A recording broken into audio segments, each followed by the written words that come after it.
You boys look like a weird heavy metal band. Yes, we are a band. Really? Yeah. So what do you play? Symphonic, post-apocalyptic, reindeer-grinding, Christ-abusing, extreme war, pagan, Fennoscandic metal. Right. Really interesting.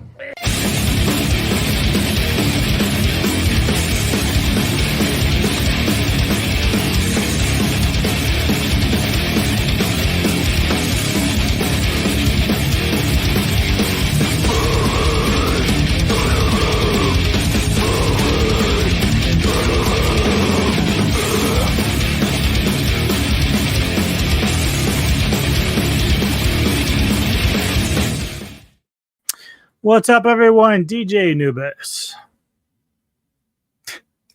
And DJ Neko. She didn't want to speak. I lost my tongue. I was just thinking because we got some Godzilla movies in the background as we're doing trailer reactions, and I think now I've seen twice only twice that I've seen where kaiju has died on film with Godzilla. I used to think that none of them ever died, but I was watching one the other Mother day. always dies. What are you talking about? Oh, that's true. That's true. Good. Well, but she always reborn. But monsters that technically supposed to be just one and done, they're not really rebirthed in any certain way, but they do come back in other movies. But Kamakas, the praying mantis, I just watched as Kamonga killed it And with ate its it. venom. And then there's another movie where Ghidorah actually dies. I think it's Ghidorah, the three-headed monster. I think that's the one where Rodan and Mothra and Godzilla would kill it and stomp it to death. Those are one of the few times I've actually seen those monsters actually die on screen. Most of the time it's just like they get their ass kicked and run off. And then they run away. Run away. But that has nothing to do with what we're talking about here. We're just in a movie kind of mood right now. Like, we've been looking at trailers. We've been watching Godzilla all day. So it's been kind of fun. I've been very into just chilling lately. So The chill. he enjoys when I just chill down here with him, and I've just been exhausted from my day job and just things going on personally. Unwinding. I just have been unwinding. I just like to, what the kids call it now, and just rot, Well, what we have today is Dead Whisper 2024, directed by Connor Saucy. Saucy? Cast consists of Samuel Dunning, Samantha Hill, and Rob Evans. Plot is Dead Whisper centers on Elliot Campbell, a Cape Cod lawyer drawn to a mysterious island where he is tempted by a reunion with his dead daughter, but at the peril of his soul.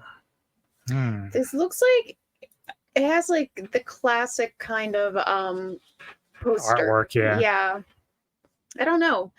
I mean, it kind of also reminds me of a Stephen King novel, like That the or kind of premise. like a Hammer film or Mhm. something like that, yeah. Well, let's give it a whirl. Let's Okay. see what we got. This is Dead Whisper.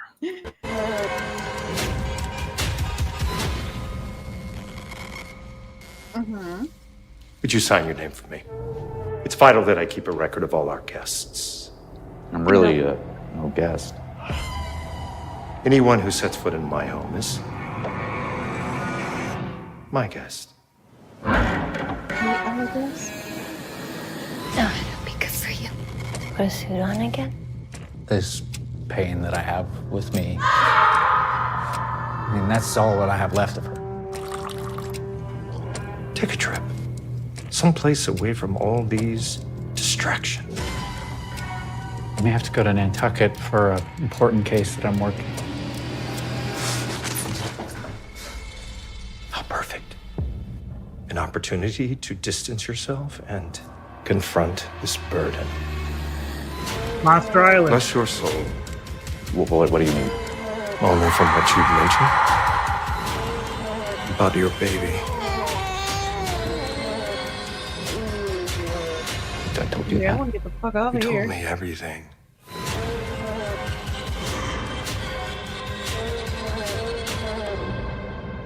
Is everything all right? Why, yes. Everything is exactly as it should be. Okay. Yeah, well, kind of like the last one. This one doesn't give anything away. It's kind of like all over the place. And So it's there's creepy anything's and- possible. It could be figment of imagination, could be a cult, could be, whatever. Like it's got a lot of different things at play here.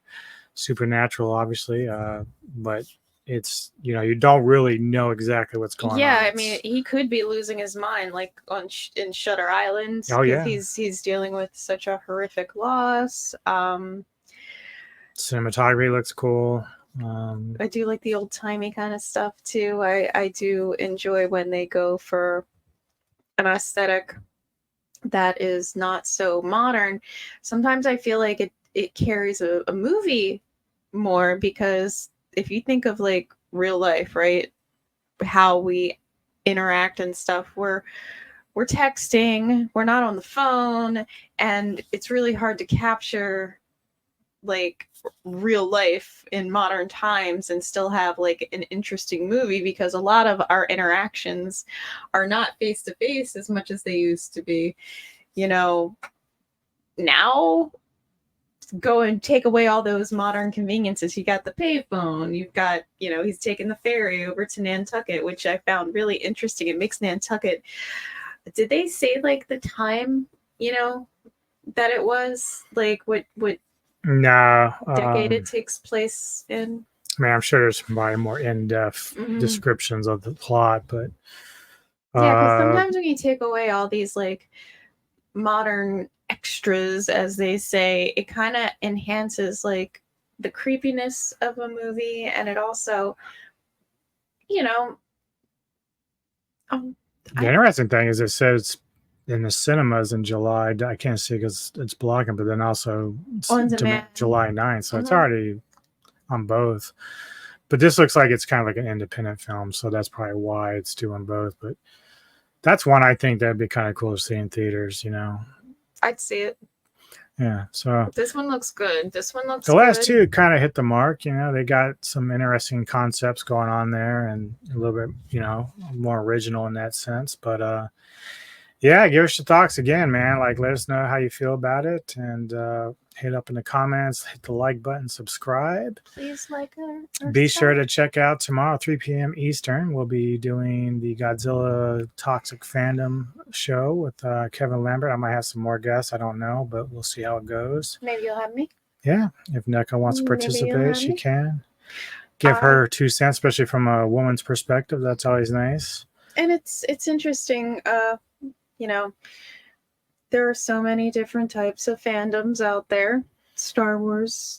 Well, that's one of the things I'm going to compare that Godzilla stuff to, because again, people, I don't want to give too much away because I want to talk about tomorrow some video I want to react to, but there's worse fandoms out there. Like when I see Star Wars and stuff for like Marvel and DC, it just seems a lot more toxic than Godzilla. But at the same time, I don't fully throw myself into those forums and in those groups on a 24/7 basis. So like some of the stuff that I hear about, like the girl that came out not too long ago talking about how she left the fandom because of harassment, I'm like, I don't see it. That doesn't mean it didn't happen. It's just that like I don't dive that hard into it because I have so many different interests. Like, and plus I'm married, I have a wife. So we do things together. I do other interests. We do things together. Yeah. And it's just, overall, like you don't need to get off the internet. You just have to unplug for a little bit. Tell yourself that. Well, I play games. That's how I unplug. I don't. You're still plugged in on the internet playing games. It's not the same thing. I'm not harassing anybody. You love arguing on Twitter, though. You end up. I haven't in a long while though, because it gets tiring, really. And that was just like I'll find like a subject matter that I'm passionate about, and then I'll dive in. I'll do a couple of videos, and then I'm done. Like right now, I complain about some of the grifters out there that are still talking about the acolytes. Like, dude, why do you continue to watch a show you don't like anyway? Exactly. So just be honest. You're just getting it for the money because these are all monetized channels. And I'm like, at this stage, I don't need you to tell me episode why they're bad. You're like it just sucks. Leave it alone. If you can't get into something after 3 episodes, bail out. Because they just want to be unhappy. Well, I think some people but deserve to it be gives unhappy. credence to when people like Headland, who was directing the show, when she says that they're just purposely being sexist or whatever. Like, it's not that I don't like these channels. Like, some of the guys are cool and the gals are cool that are critiquing it, but the problem is you're doing exactly what they're talking about. Like, you're continuing to bash a show that you don't like. No one gives a shit. And your fans might care, but it's stupid. Like, it's just dumb. And you're just grifting at this point for money. So I can't do that. I can't talk about something that I don't like that long. Like, it's just ridiculous. You know, you and I, you weren't here the first time, but when I was talking to Eliza Blue stuff, I did one or two videos. That was it. It was like over a span of 2 weeks that I did 2 videos. Now, maybe that's why I don't get money, but I can't do that. Like, where do you find the energy to sit there and just do that? I can't do it. It's just Sometimes we get into the YouTube controversies. It's kind of funny sometimes.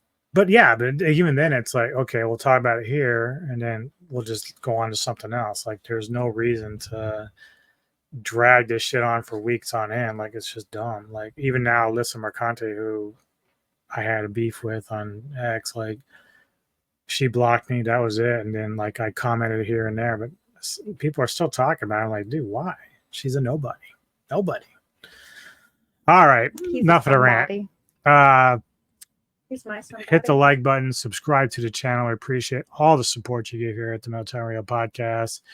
As always, next week I'll have top 5 albums of the week, as I do every week.